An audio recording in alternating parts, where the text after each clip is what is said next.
चलिए, सो ये हमारा नया टॉपिक है। कल हमने कैपेसिटर का प्रिंसिपल देखा था, कैपेसिटर कैसे होता है, कैसे किस सिद्धांत पर कार्य करता है, और आज हम देख रहे हैं पैरेलल प्लेट कैपेसिटर। ठीक है, सो पैरेलल प्लेट कैपेसिटर नाम में ही स्पष्ट होता है कि यहाँ पे जो दो प्लेटें होंगी वो एक दूसरे के पैरेलल कुछ दूरी पर रखी हैं।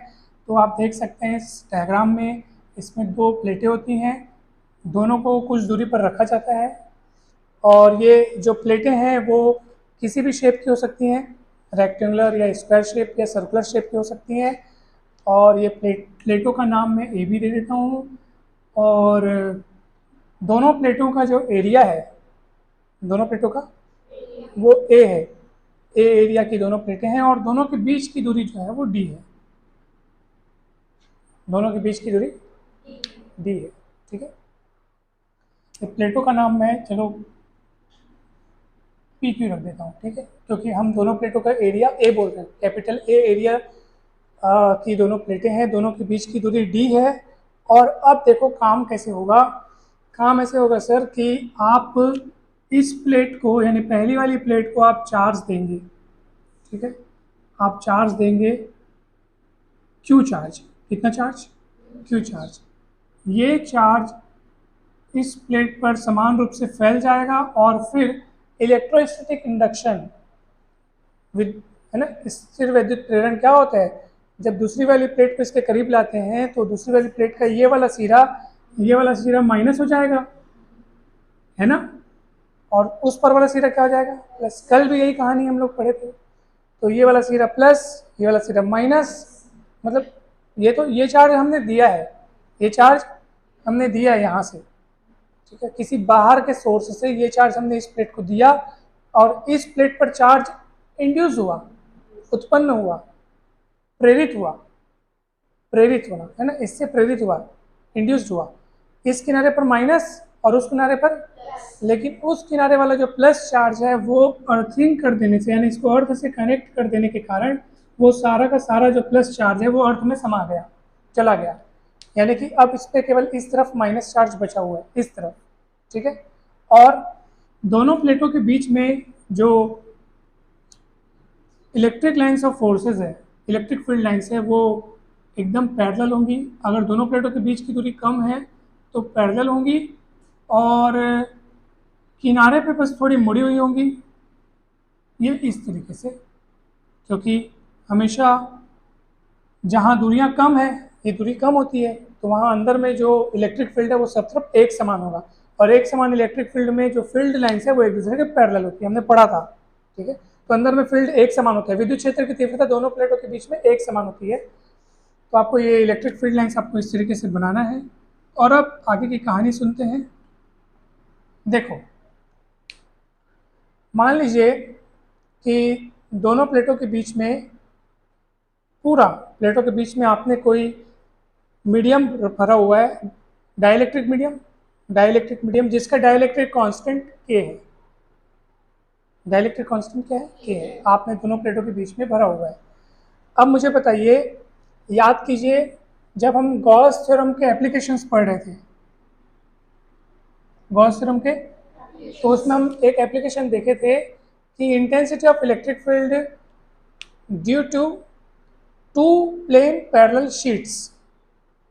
Charge sheets. तो हम लोग ऐसे करके दो शीटें बनाए थे, याद है आपको?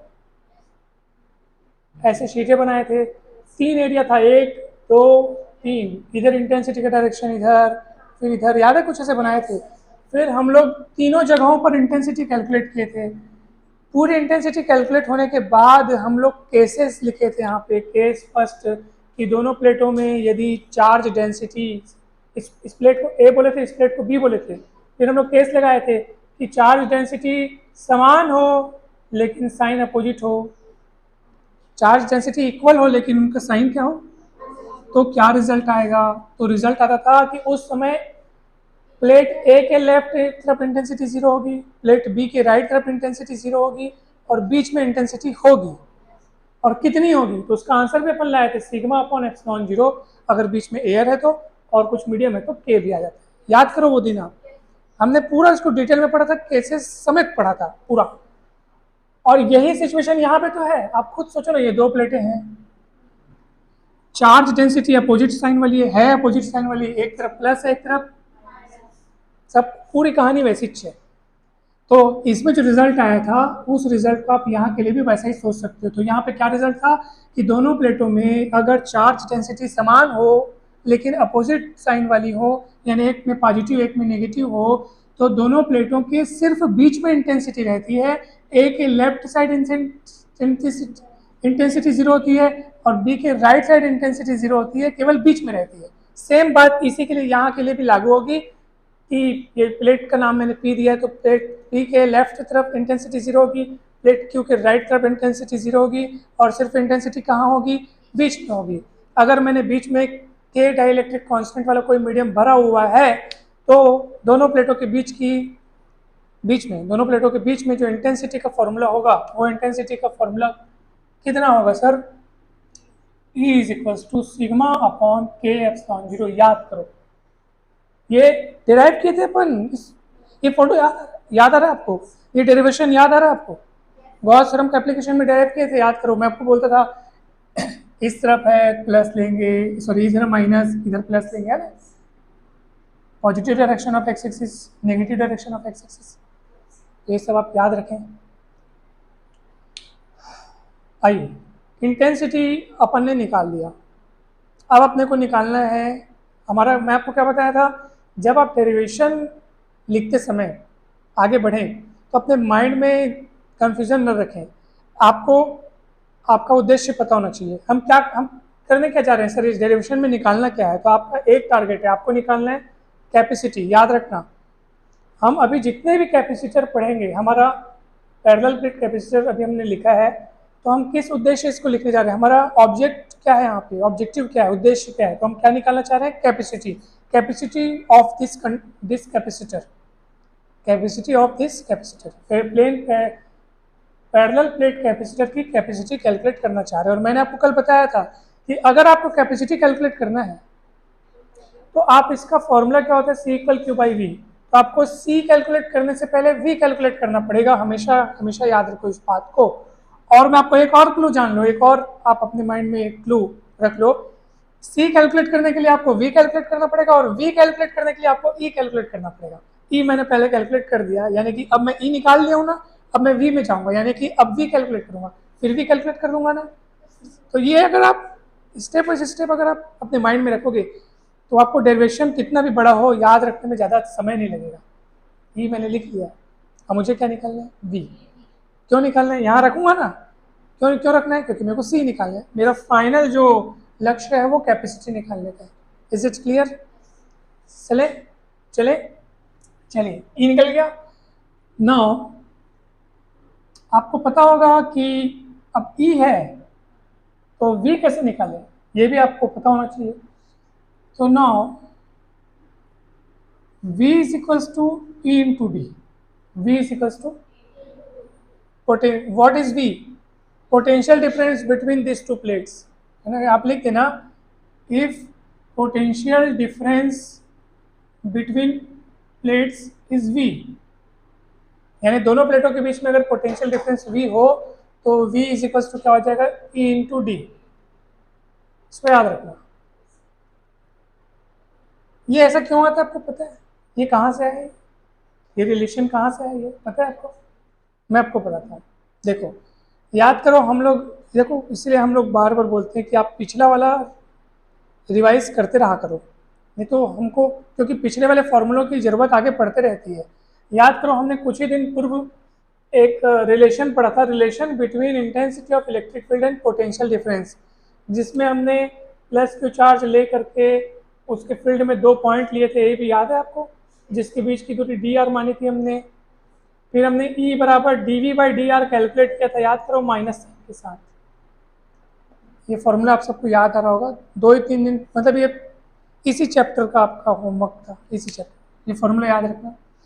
यानी इंटेंसिटी ऑफ इलेक्ट्रिक फील्ड मतलब change in potential, that is potential difference between distance, a और बी के बीच का पोटेंशियल डिफरेंस dV है और दोनों के बीच की डिस्टेंस कितनी है, dr।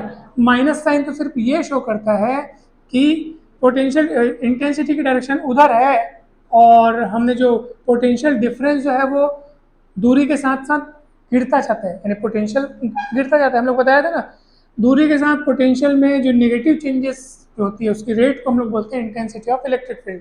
माइनस साइन क्यों आया था? हम चार्ज को इधर ले जा रहे थे, लेकिन इंटेंसिटी की डायरेक्शन इधर थी, याद करो। यूनिट चार्ज का यहाँ पे वो किए थे, इमेजिन किए थे, ए पर यूनिट चार्ज या टेस्ट चार्ज, दोनों तरीके से हम डेरिवेशन बना सकते हैं।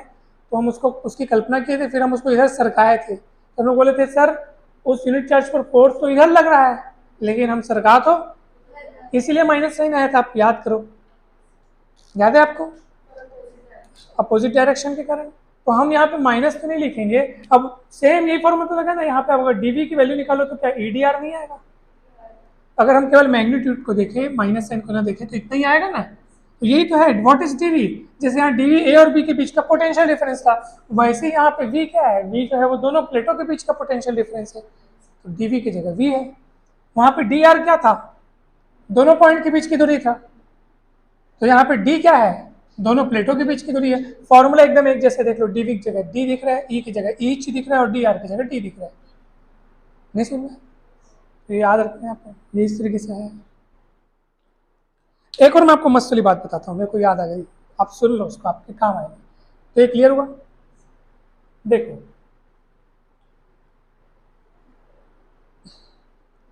अगर आप और कुछ ना तो कम से कम इतना ही सोचो, अगर मैं आपको केवल एक सिंगल पॉइंट चार्ज के लिए किसी पॉइंट पर, मान लो यहाँ पे पॉइंट पर कोई प्लस क्यू चार्ज रखा हुआ है, पॉइंट चार्ज रखा हुआ है, और उससे आर दूरी पर कोई बिंदु पी है। अब बताओ इस पॉइंट पर हम लोग इंटेंसिटी का फॉर्मूला क्या डिराइव किए थे? 1/4πε0 Q/r²। पोटेंशियल का फॉर्मूला डिराइव किए थे 1/4πε0 Q/r। अब आप देख लो दोनों फॉर्मूले में कितने का फर्क है बताओ? सिर्फ एक ठोक आर का फर्क है, यहाँ आर स्क्वायर है, यहाँ आर है। समझ में आ रहा है? बोलने का मतलब है कि अगर ये आर स्क्वायर में से एक ठोक आर हटा करके मैं उस तरफ ले जाऊं, तो अब ये क्या बन जाएगा? सेम बन जाएगा, वी बन जाएगा। नहीं बना क्या? यहाँ आर स्क्वायर था, एक आर को मैं उधर ले गया, अब क्या रिलेशन निकला? V is equals to E R. तो आखिर निकला ना कि potential is equals to intensity into distance, मतलब दोनों के बीच एक दूरी का बस फर्क होता है, दूरी एक is multiplied by distance R. तो आप इसको परखा करो, जाना करो, आपको बहुत अच्छा लगेगा। चलो आगे बढ़ते हैं। तो ये फॉर्मूला याद रहेगा आपको? आइए, ई की वैल्यू रखिए, कितना होगा? ई की वैल्यू कितनी है? Sigma upon K epsilon 0 D, और ये वी हो गया। अरे व्हाट इज सिग्मा? क्या होता है उसका formula? Charge per unit area. Charge per unit area होता है ना, sigma is equal to q by a क्या है? इस प्लेट का क्षेत्रफल, प्लेट का एरिया है, ठीक है। सिग्मा इक्वल क्यू बाई ए रखो, तो वी का मान कितना हो जाएगा बताओ भला? क्यू बाई ए के एप्सिलॉन 0 डी। क्लियर है? वी निकल गया, अब क्या निकालना है? सी। रख दो मान को जा करके, आपको पता है ना, बहुत सरल है ये। सी निकालने के लिए वी निकालना है, वी निकालने के लिए ई निकालना है। ई निकल गया, ई के बाद वी निकल गया, वी के लिए आपको फॉर्मूला पता होना चाहिए। ई की वैल्यू रख दिए, ई की वैल्यू रखने के बाद सिग्मा इक्वल क्यू बाई ए रख दिए, वी का वैल्यू आ गया। अब लिखेंगे नाउ इफ द, या डायरेक्ट लिखो, now the capacity, capacity of, या कैपेसिटेंस लिख सकते हो, capacitance of parallel plate capacitor, parallel plate capacitor is given by C is equals to Q by V, putting the value of V। चलिए V की value put कीजिए, आप लिख दो, आप put the value of V। कितना होगा जी? Q upon V की वैल्यू कितनी है देखो, उधर V की वैल्यू कितनी है? Q अपॉन A के एप्सिलॉन 0 डी। समझ में आया कि नहीं है ना? क्यों से क्यों कट गया, जो बचेगा वो पलट गया, बटे के बटे पलटे, तो A के एप्सिलॉन 0 बटे डी। और ये आपका कैपेसिटी का फॉर्मूला आ गया।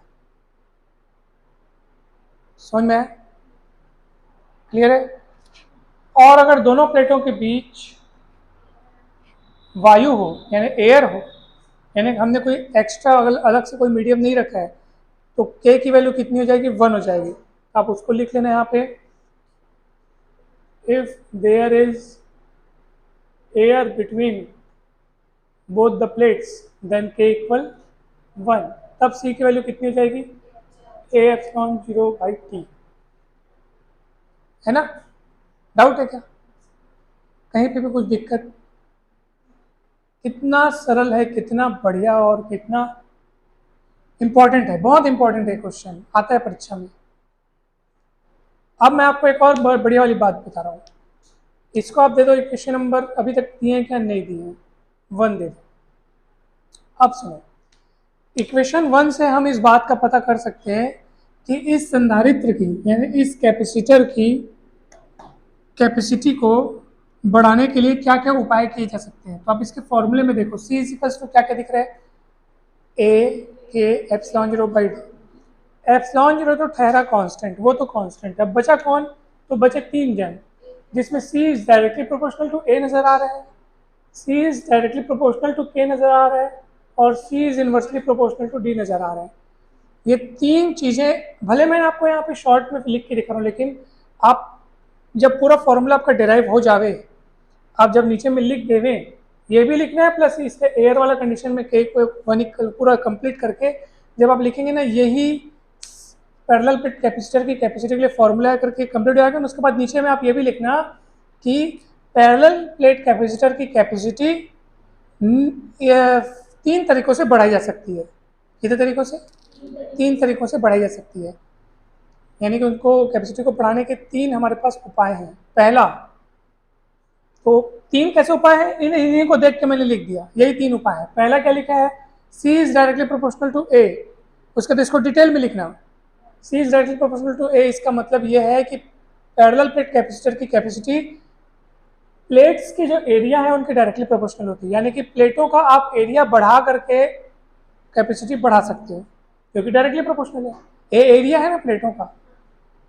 फिर दूसरे नंबर में लिखा है C is directly proportional to K। इस K क्या है?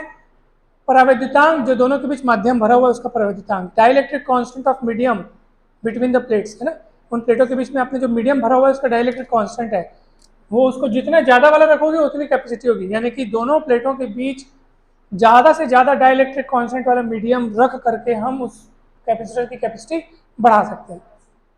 मतलब आप ऐसा मीडियम, ऐसा चीज़ चुनो बीच में जिसका डाइलेक्ट्रिक कांस्टेंट बहुत ज़्यादा हो, जितना ज़्यादा के होगा उतनी ज़्यादा कैपेसिटी होगी। तीसरी बात क्या है? C is inversely proportional to D। दोनों प्लेटों के बीच की दूरी कम करके हम कैपेसिटी बढ़ा सकते हैं, क्योंकि इनवर्सली प्रोपोर्शनल है। What is D? D is distance between 2 plates, और वो इनवर्सली प्रोपोर्शनल है। इसका मतलब क्या है कि दूरी कम होगी तब कैपेसिटी बढ़ेगी, तो हम दोनों प्लेटों के बीच की दूरी कम करके कैपेसिटी बढ़ा सकते हैं। समझ में? इन बातों को आप डिटेल में लिखना, और इनको याद करने की जरूरत ही नहीं है, आपको उनके फॉर्मूले में ही ये तीनों चीज़ दिख रही है। फॉर्मूला डिराइव हुआ, ए को देखो, के को देखो, डी को देखो, तीनों बातें लिख दो, तीनों को डिटेल में लिख दो। ठीक है, ये डेरिवेशन आपका कंप्लीट होता है। बहुत ही अच्छा और इम्पॉर्टेंट डेरिवेशन था।